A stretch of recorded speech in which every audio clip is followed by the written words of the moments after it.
I know I said last video that the next video I was doing, still the same video. It's in the same sitting. I ain't went nowhere, I ain't did nothing, y'all. So I'm back, another video. I'm about El Paso today. But before we get into it, like, comment, and subscribe, share, support your girl, please. So today, 10 things that I despise about El Paso. Now, if y'all don't know, I did a video saying 10 things that I liked about El Paso, and that would be in the description. I'll put it down below. But these are the 10 things that I did not like about El Paso, Texas, period. Didn't like it, couldn't stand it. Here we go. Number 1, the sandstorms. OMG. They were terrible. Like, it was like, I felt like I was living in Arizona or something. Like, it's just things that I would never thought that it was places in Texas that actually had sandstorms. Like, when you think sandstorms, you think desert, you think Middle East, you think not the US and not Texas. At least if you're from somewhere that has nothing to do with desert. I'm from Chicago, so I don't know nothing about no desert. I know about trees, green, Lake Michigan. Wind, I do know about wind, but I know nothing about sand unless it's at a beach. So when I got there, I was surprised to find that there are sandstorms, because technically it is the desert. It ruins cars. It gets in your mouth. Your mouth be all gritty. Sometimes you don't even know it's in your mouth. It like goes up your nose and you won't even know. You won't feel it. It'll just, if the wind is blowing. And I'm not just talking about regular wind, like whoosh. No, first of all, in El Paso, there's like rarely ever wind. When there is wind, you either in Trans Mountain, because you feel that wind. That wind about to knock you, feel like knock you off the mountains. Or it's sandstorm season. And then really only times you feel any kind of breeze, because there's no breeze in Texas. There's just like, there's barely any trees. And those trees are planted. They were not naturally there or grown, no. It's just sand everywhere, y'all. Like rocks and sand everywhere. And debris. A little trash people throw away. Guess what? When it's sandstorm season, all that stuff get thrown into your cars. It's blowing you off the highway. Like, it just, that's like March to May-ish. Yeah, March to May-ish. It's under your car hood. One thing I can say about El Paso is when you live there, you don't get a lot of dust and land and like just dirt in your the filter, the air filter for like AC and stuff in your car. You don't have a lot of stuff. The only thing you're gonna have in there is sand, and even then, it may not be like really that bad because there's no wind. Like, it's never, I don't know, it's weird. But I had a car, I hadn't checked it for at least a year and a half, and it was like, all I had to do was vacuum it. It really wasn't dirty. It was crazy. People can't drive. There are very bad drivers in El Paso. Very, very bad drivers. They don't pay attention to the street signs. They don't pay attention, period. But I have learned from being and driving multiple places and living multiple places, I have learned there are bad drivers everywhere. There are bad drivers in Chicago, or Illinois, period. There are bad drivers in Washington, JBLM. There are bad drivers in Texas. There are bad drivers in Florida. There are bad drivers everywhere. El Paso is not the worst. I'll just say that.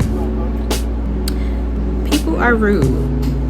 There are very rude people in El Paso. They don't care. And they'll just look at you like,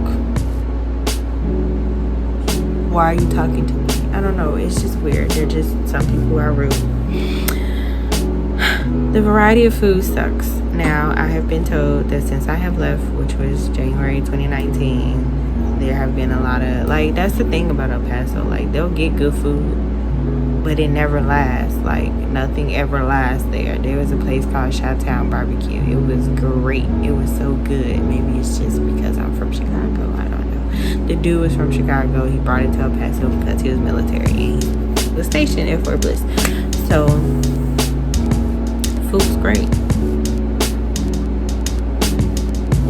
It lasted about a year and a half. I want to say a good year and a half. They had just opened up a new location off Montana, and then bam, it was no more. And it was just like, what happened? Like, it was so good, it was so great, we loved it, and then out of nowhere it wasn't there no more. It was this Jamaican place, I can't remember the name of it, something Irie's Kitchen, something like that.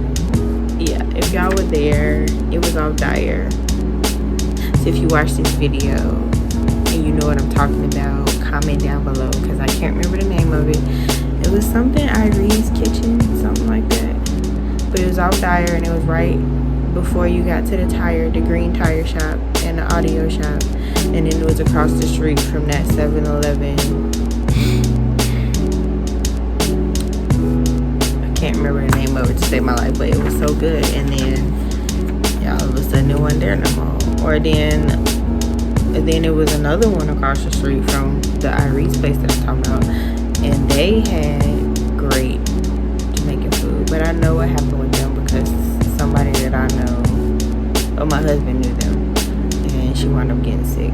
So I think that's what happened to that Jamaican restaurant. But other than that, like, it was just, it's like every time they get good food there, something happens. But from what I'm told, they have seafood now, and it's 2 banging seafood places. And then there was another place. I'm gonna just talk about these places in another video because I'm doing a food video, and it's just from what I remember, and then it's from what people are telling me since I left. So yeah, look for that video too. But yeah, the variety of food sucks. Like, it's not, you got little speckled soul food places, or you got like a nice little Chinese restaurant, and you got like, you know, the Chili's, Applebee's, stuff like that. But it's not like real authentic or mom and pop restaurants, family restaurants and stuff like that. Like, there's not a large variety. They are developing more, and they're getting more. Like, they got gyros and stuff like that, but outside of that, there's not much there. Not a lot. Next is driving through Trans Mountain can feel risky. Like, you're about to die. Like, when I had really bad anxiety and I'd be driving through Trans Mountain, there were plenty of times I felt like if a big gust of wind came, it would knock me off the mountain. Like, especially by the scenic view. If you're a risk taker, then maybe not. Maybe it won't bother you, but by the scenic view, when you stop and you get off the expressway, when you gotta get back on the expressway, because all them cars coming at you, especially at nighttime, like, it's scary because it make you feel like you just don't want to go. Like, every time I would get the courage to go, a car would come zooming around the mountain, and I just felt like, okay, I'm just gonna wait here until I don't see no more headlights. But then you'd be waiting there for like 5-10 minutes. Like, I was. Like, when I first got there, it was scary because I ain't know nothing about no mountains. I'm from Chicago. I ain't know nothing about mountains. Trans Mountain can feel like you about to go whoosh, off the mountain or something. It's crazy. The west side is the worst. Traffic, people, stores, it's the worst. The traffic is terrible. Like, when I say terrible, I mean terrible. I don't even understand the reasoning behind the traffic. It's just like, why are we having this problem? I don't understand. Then the people, they're more rude on the west side than they are on the east side. I love the east side of El Paso. The east side is the best side to me, in my opinion, as far as housing, as far as prices, as far as the food, customer service, like all of that. The east side to me is the best side. At least it was when I left. So yeah.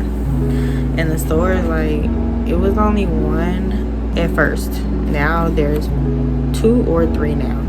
But at first there was only one Walmart on the west side. When I say one, I mean one Walmart on the west side.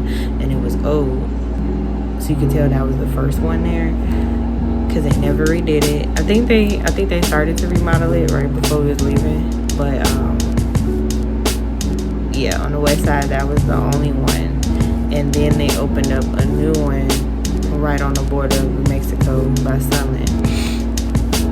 So that became the second one, but that, I believe that's only a neighborhood. Yeah, that's only a neighborhood Walmart. They got a lot of neighborhood Walmarts. I love neighborhood Walmart. That's another good thing about them. But other than that, it's just like, it was trash. It wasn't a lot of stores. I didn't like Sunland Mall. Only thing Sunland Mall really had going for them is the Bistro movie theater that they had. Other than that, like, Sunland sucks. I like Cielo Vista Mall, personally. That's the only one I've ever liked. The fountains suck. Like, it's just nothing special about it. They're bigger stores, yeah, but I like malls where I don't have to keep going out one store and go to the other one. But they do have an outlet too over there by the west side. So I don't know. It's like I don't know. There's some good things about the west side, but it's mostly just not the best side of town. I'll just say that. If you're military, BH sucks in El Paso, Texas. Sure went up after we left because of Trump, and I know in 2020 it went up, but yeah, BH is still very low there. It's like, it's not the lowest, because I think the lowest BAH is when you're stationed on a training installation. So if I would have stayed at Fort Leonard Wood, my BAH would have been trash, like tragic, like $800. It's like $800, $900, something like that. It's bad. So El Paso definitely isn't the worst, but it's far from the best. From what I understand, Hawaii and JBLM and Alaska are the best places for BH. It's not much to do if you're a family. Like, they got Wet and Wild. It's, first of all, it's always hot there. So if you're not used to heat, or if you have health issues that are sensitive to the heat, it ain't much you can do. Like, even going to the zoo, it's just hot. There's no shade at the zoo, El Paso Zoo. It's just hot. Like, other than when Disney on Ice or something fun come to the Coliseum, like, it's not much to do.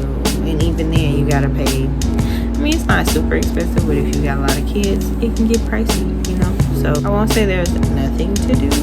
They have a children's museum and some other stuff, but it's just not the best. So I had to take my scarf off because I'm getting a migraine, y'all. That's why I kept like adjusting my scarf. I'm tired of getting migraines. I don't know what to do, but it's great. I was talking about how it's like Wet and Wild and stuff. Never been. Didn't really want to go just because I've heard things about it, and it just never interested me. We drove close to it before, but it just didn't seem fun. One place I did want to go was the trampoline park, and there's another place called Jumpin' something.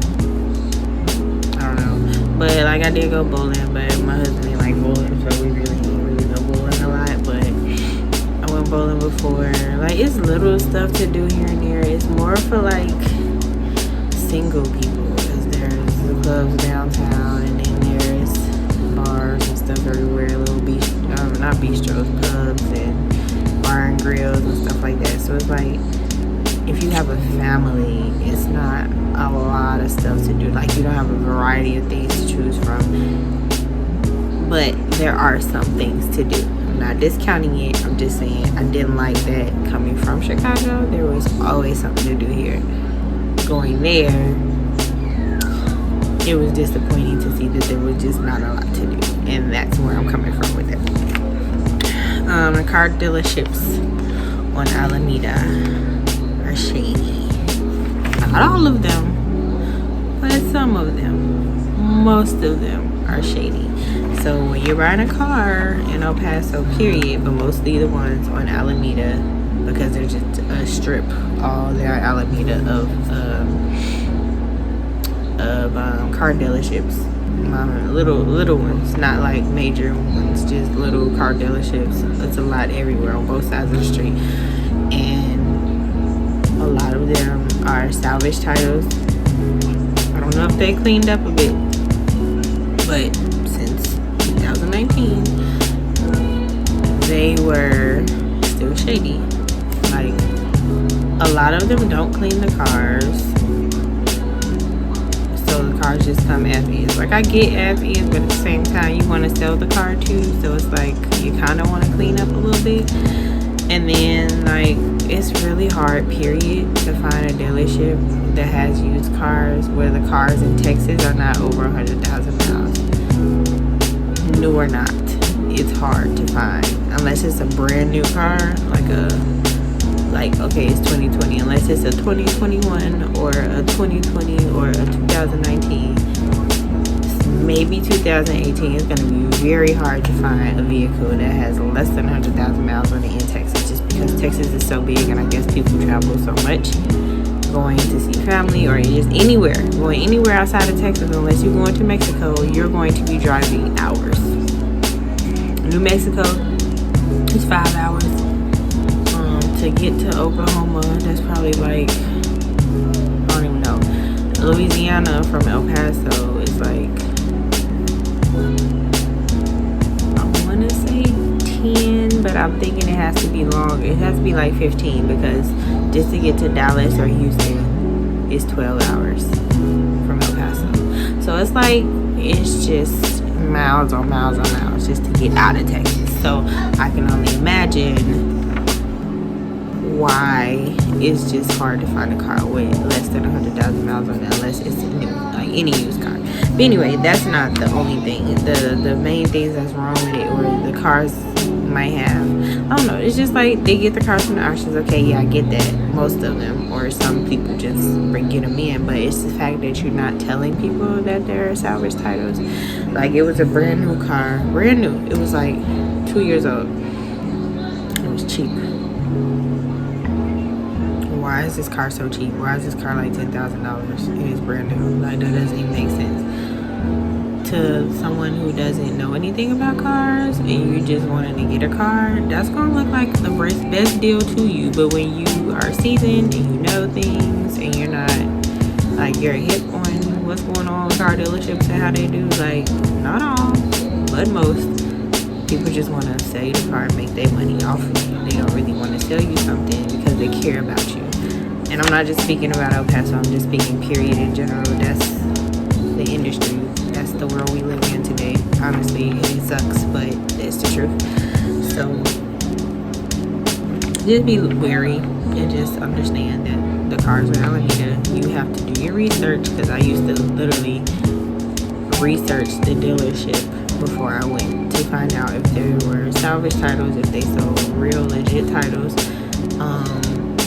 if they took care of the people, or if they just wanted to sell you whatever trash. Like, read reviews. Reviews are your best friend. Not all of them, but if it's a company that has at least over 50 reviews, 9 times out of 10 the reviews are telling the truth. There's gonna be 5 or 6, or they're just friends or people that know the person that owns the dealership, and they're gonna speak highly of that dealership because they know them and they want to help them get business.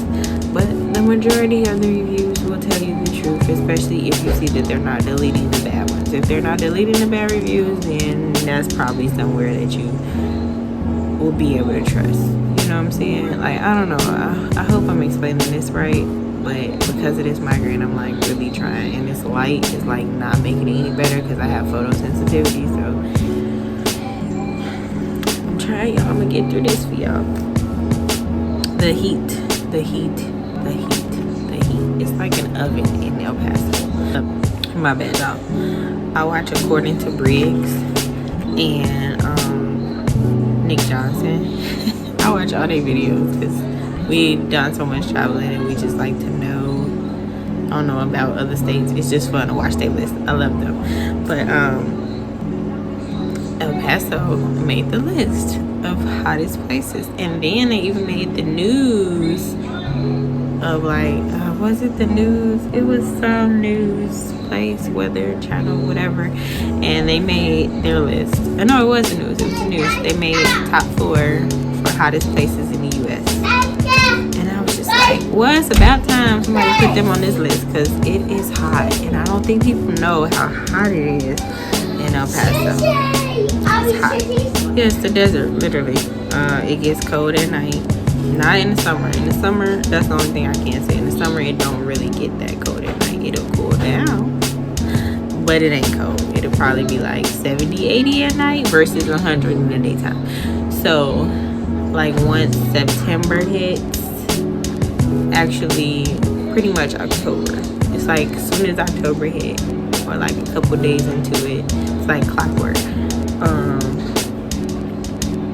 It started getting chilly at night. Like in September, it started getting chilly at night too, but it started getting like 60s, 50s in October, and then it goes down to 40s towards the end of October, and then going into November, it get like 40s. It does get cold there. It can get cold there, but the cold does not last, so don't worry your pretty little heart. If you love the heat, it will get hot again, more than likely in February. So it's like a very short time period of just a break of the heat.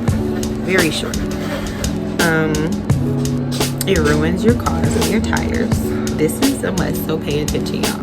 The heat in El Paso ruins your cars, your vehicles, your things.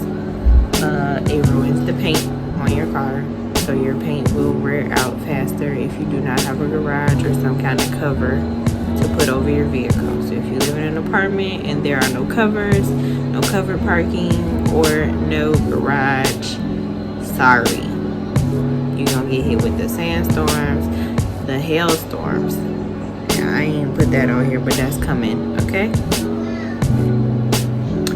That's coming. And I said 10, but it's actually more than 10 because I put 2 bonus ones, so it's actually 13 because of the hailstorm. So anyway, your car is gonna get ruined. Your tires, because it's so hot there, it literally minimizes the time on your tires. If you just bought a car, even if you didn't just buy a car, period, every year to 2 years guaranteed you're going to have to replace a tire or 2 or 3 or 4 because the expanding and the inspecting and constrict, like, it's just gonna keep happening until your car doesn't hold air anymore in the tire. It's gonna ruin your tires. It is going to eventually, it's gonna be a slow leak. You're gonna be looking like, where is this leak coming from? No, it's just because the heat severely damages your tires. It damages the paint, it damages your tires, it burns the crap out of you when you get back in the car. Like, it just sucks. It sucks. And I got so tired of replacing tires, especially if you have more than one vehicle. If you have more than one vehicle, my prayers and my heart goes out to you living in El Paso, because there will be things that you have to fix on a regular basis that fix the flat and other stuff cannot fix. Luckily, there are a lot of used tire shops in El Paso. There's a lot of them on tire. Discount Tires off Trans Mountain, that's a good one. You know, there's a lot of tire places there, but just know you're gonna have to do some replacing, and that's something people don't tell you that live there. So I'm here to tell you, okay? I'm sorry, it's gonna happen. And you know what? Even if you have a garage, unless you have heat adjusted floors in the garage or great insulation to where it'll keep the heat out. I said the heat out. Well, yeah, cool area, whatever. Unless you have some kind of cooling system in your garage, it's still no guarantee that your tires won't suffer damage. Just look into that. Some kind of fan, AC unit, something. Yes. Right, and you need shades and sunglasses. Like, you need tint. You need tint in Texas. If you ever wonder why, let's say you just got to Texas, you're not from El Paso, none of that, and you're like, why everybody car tinted? Yes, there are a lot of car clubs and everything in El Paso, because my husband was was in car clubs and stuff, and we were in a little car club scene for a minute. But it's not just because of that. It's mostly because it's so hot and it's so bright in El Paso, because there's not a lot of shade and there are definitely not a lot of trees. You need sunglasses. You need to protect your eyes. I don't know if I was already bound to get dry eye syndrome, but you know what? Go to my other channel where I talk about mixed connective tissue disease. I'm actually going to do a video about it, but I'm going to talk about it on my other channel, and you'll hear about the fibromyalgia and the dry eye syndrome. So go to my other channel. The link is in the description, and I will tell you about it there. But dry eye syndrome, I don't know if it's because I was in El Paso or if it just magnified it or sped it up, but it damages your eyes. Like, the sun is serious. It really damages your eyes. It damages your skin. Wear your sunscreen. People that need it. I didn't need it. You know why I didn't need it? Because I stayed in the house. Okay, I don't do heat. I don't do the sun beaming on me. I've always had photosensitivity, so even living in Chicago, I couldn't go nowhere without glasses. I always had glasses on since I was a little girl. I just always wore sunglasses, and it just stuck with me. There's just something that I had to wear. I've always had, not eye problems, like eye problems, but I just always had photosensitivity issues with my eyes. So when I got there, being in the Army, you're not allowed to wear sunglasses unless they're prescription. Like, okay, you can wear them, but like, you know, in formation and all that, you can't wear that. It's all about uniformity. So for that time of being in, thank God for the hats that they have in the Army, because if they didn't have that bib, like, I don't know where I would be. It didn't cover a lot. I still have to deal with it, because even though it wasn't beaming on me and I had cover, guess what? Looking out, all you see is brightness. And it's just like, oh my God, like, it's torture, y'all, torture. But yes, invest in sunglasses and tint your windows. Legally, tint your windows. Okay. The extras are that there is no trees. I already talked about that. It's barely any trees. No grass, sand and rocks. All you see is brown in El Paso. Brown, sand, rocks, brown. If you see green, great, but you barely see green. Invest in fake grass, so you don't have to deal with sand as much. It gets a little old, you know. The daycares. I will say this.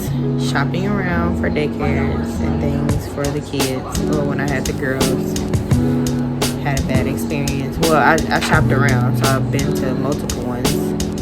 The ratios are not great, and they're not as clean as you would like them to be, or as most parents would like them to be. Now, I understand you're a single parent, or even just a parent that has to work and you need your kids to go somewhere, and you don't want to pay an arm and a leg. I've heard that the YWCA is great as far as daycare facilities in El Paso. I don't know if they still offer it, and I don't know with all this pandemic going on, so I can't really say what's going on with that. Look into it, do your research. But there was a daycare that my kids went to off Edgemere. I really liked it until I didn't. They weren't watching my children, and I picked them up several times, day by day. It was 3 days in a row. That third day, I was done. Picked them up, 5 o'clock, woodchucks in my baby's mouth. They have a little park. They have woodchucks. It's on site. It's there. But my baby could have choked. My babies, because I think both of them. Yeah, one day it was one, another day it was the other, and the last day I think both of them. I don't know. I just cannot understand how, if you have recess at 12 p.m. or outside time at 11, 12, why, when I pick them up at 5 o'clock, does my baby have a woodchuck in her mouth? You're not watching them. It drove me nuts. Okay? Nuts. I already didn't want them in daycare, but that just like put the it was the final nail on the coffin for me for daycare for them in El Paso. So do your research in El Paso. A lot of them are not clean. Their ratios are trash. It's like one person to like 15 kids. And some of them, not all, hopefully after the pandemic they changed all this, but some of them mix kids up until the age of 2. And my thing is, why is that even a thing? Because if my baby is a baby, still can't walk baby, not even at the crawling stage baby, and you got it with 2-year-olds who's running around, touching everything with their hands, crawling on the floors, putting their hands in their mouth, like, it's just different levels and different stages of baby for a reason, okay? You don't all need to be mixed together. I understand you want to make money and you want to save money, but there are other ways. Get it together. That's all I gotta say. Yeah, hailstorms. Yes, hailstorms are crazy. I didn't know they were really a thing until I actually saw. I thought it just happened, you know, because we only lived on the west side in the mountains once. Well, yes, we only lived on the west side one time. I did. Didn't like it. Never do it again. It was off Mesa, off Festival.